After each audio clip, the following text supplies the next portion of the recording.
trade star forward Matthew Richardson.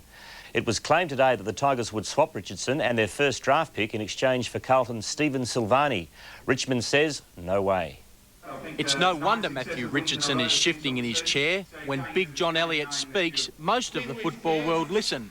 But he had the ears of no one at Richmond today after suggesting that the Tigers were prepared to trade the key forward for Steve Silvagni. I know that I'm very happy at Richmond. The club's reassured me that I'll be playing at Richmond next year, and I'm more than happy to be here, that's for sure. So I don't think there's any truth in any of that sort of stuff. Attending a kids' pre-grand final breakfast, Richardson was treating the story as little more than a bad joke. Yeah, I think it's just a bit of a joke. I think Jock's just trying to stir it up a bit, and it's a bit of a joke, really, I think. While Richardson was a little bemused by the story, his manager, Ricky Nixon, and the club were both outraged. Oh, I found it absolutely absurd this morning that someone could come out with a ridiculous statement and say that Matthew could be possibly traded to Carlton. I mean, he's the heart and soul of Richmond.